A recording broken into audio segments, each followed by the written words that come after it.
The said warden is hereby directed and commanded to pass and cause to be passed through the body of you, Tommy Lee Walker, a current of electricity of sufficient intensity to cause the death of you, Tommy Lee Walker.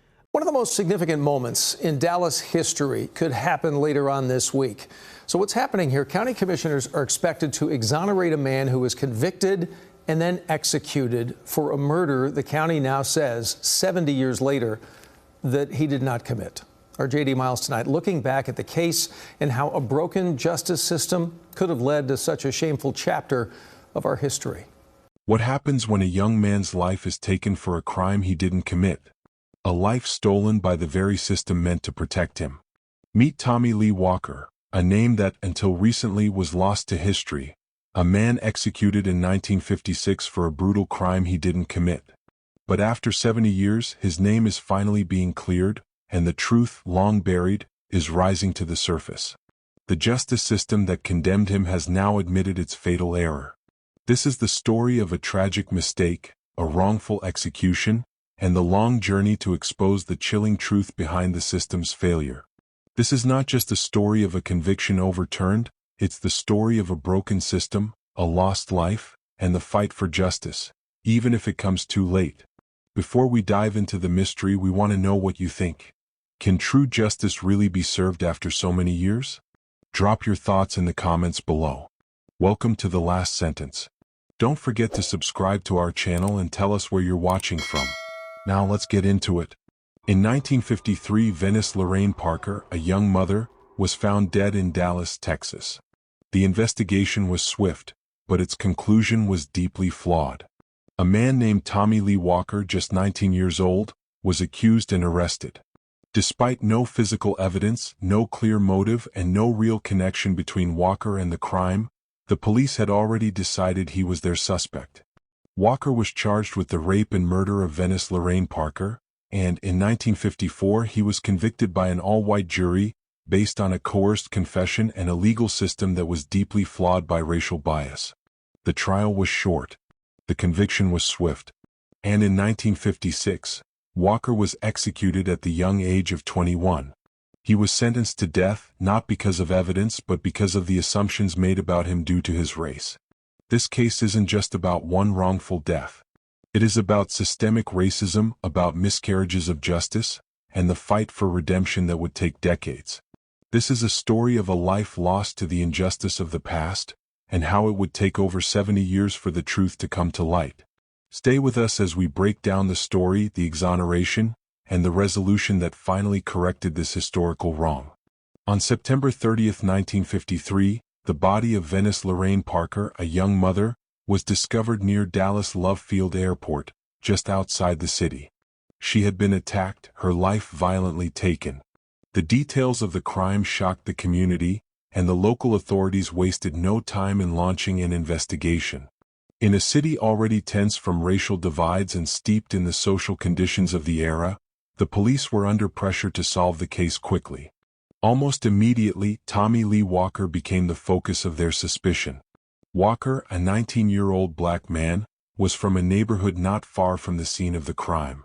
With no physical evidence linking him to the attack, the authorities were still eager to make an arrest, and Walker fit their assumption of a suspect. The racial climate of the time led to a fast-tracked investigation, one that would later be marked by questionable decisions and bias. Walker was brought in for questioning by the Dallas Police Department. At the time, there were no solid leads, no eyewitnesses, and no forensic evidence pointing to him. Yet, Walker was detained and pressured into a confession. His alibi, his presence at a local hospital where his girlfriend was giving birth, was ignored by the police. His statement, which would later be deemed coerced, was treated as sufficient grounds for arrest. Law enforcement moved quickly, eager to close the case, and Walker was charged with the rape and murder of Venice Lorraine Parker despite the lack of evidence. The focus was on Walker, and any possibility of other leads was dismissed. In the context of a segregated and racially biased system, his fate seemed sealed from the very beginning. Tommy Lee Walker's arrest marked the start of a deeply flawed investigation. Within hours of being detained, he was interrogated by Dallas police. With no physical evidence to connect him to the crime and multiple witnesses confirming his alibi, he had been at a hospital that night, supporting his girlfriend who was giving birth. There was still a rush to accuse him. The authorities, eager to make an arrest, focused on Walker, largely because of his race and proximity to the scene. The interrogation was intense. Walker was subjected to hours of questioning without legal representation. During this time, he was coerced into signing a confession. The confession he gave was later determined to be false, with Walker consistently claiming he had been forced to sign it. But by that point, the damage was done. The Dallas police had their suspect, and the investigation seemed to come to a premature conclusion. Despite the lack of solid evidence, the case moved quickly toward trial. Walker's fate was sealed by an all-white jury that convicted him of rape and murder. The racial climate of the time played a significant role in the outcome. It was a period when racial prejudice was deeply ingrained in the system, and decisions were often made based on stereotypes rather than facts. The jury, influenced by these biases, found Walker guilty, and his conviction seemed inevitable. This wasn't just a single mistake. It was the product of a justice system that failed to act impartially, choosing to rely on assumptions rather than truth. The fact that Walker was found guilty without the necessary evidence speaks volumes about the prevailing attitudes of the time. In early 1954, Tommy Lee Walker's trial began in the Dallas County Criminal District Court. The courtroom was filled with tension.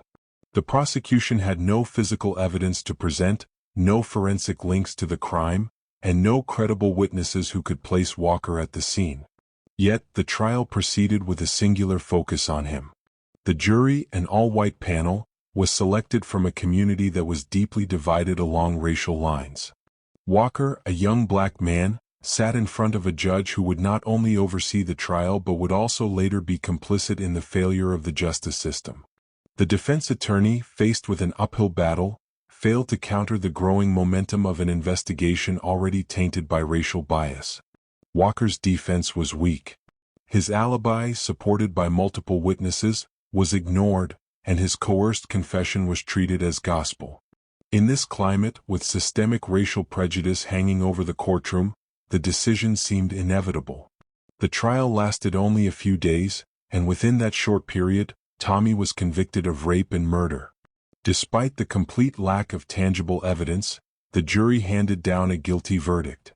The verdict, however, was not based on facts. It was rooted in a decision shaped by prejudice, a prejudice that was evident not just in the jury's composition but in the entire legal process. On May 12, 1956, at just 21 years old, Tommy Lee Walker was executed by electrocution at the Texas State Prison. His death was swift, a cold finality to a flawed case. The justice system, in its haste and prejudice, had taken away a young man's life without fully understanding the consequences. Tommy Lee Walker had been sentenced to death, not because of the evidence against him, but because of a system that failed to offer a fair chance. His execution, carried out without any remorse from those who wronged him, marked the tragic culmination of a life lost due to a legal system driven by bias rather than truth. In a stunning turn of events, 70 years later, Tommy Lee Walker was finally exonerated.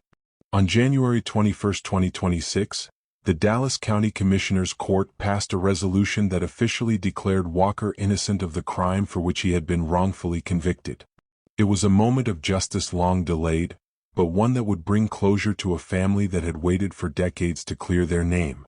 This exoneration was not the result of a sudden revelation, but the culmination of years of hard work and investigation by the Conviction Integrity Unit and the Innocence Project. These organizations, committed to uncovering wrongful convictions, painstakingly reviewed the case, revealing the flaws in the original trial and the systemic injustice that allowed a young man to be wrongly convicted and executed. They found that critical evidence had been ignored, and the confession used against Walker had been coerced. The family of Tommy Lee Walker, along with the family of Venice Lorraine Parker, attended the ceremony, a moment of reconciliation after years of pain. Edward Lee Smith, Walker's son, expressed his relief and grief, knowing that his father's name was now cleared. Joseph Parker, the victim's son, shared his thoughts, acknowledging the long road of healing that had begun with this act of justice. But this exoneration, while monumental, raises the question, is this enough? For Tommy Lee Walker, it was too late to reclaim the life that had been stolen from him. But for others wrongly convicted, the fight for true justice continues. The exoneration of Tommy Lee Walker was not just a legal victory. It was a moment of healing for his family, and unexpectedly for the family of Venice Lorraine Parker as well. After 70 years, a long-buried injustice was finally acknowledged, and with it came a powerful opportunity for reconciliation. At the exoneration ceremony on January 21, 2026, a scene unfolded that few could have predicted. Edward Lee Smith, Tommy's son, stood in front of the gathered crowd. The weight of his father's wrongful execution had weighed on him for decades. But in that moment, as he met Joseph Parker, the victim's son, something significant took place. Joseph Parker, whose mother's life had been taken so many years ago, stood face to face with the son of the man wrongly accused and executed for that crime. In an unexpected, symbolic gesture, Edward Lee Smith embraced Joseph Parker.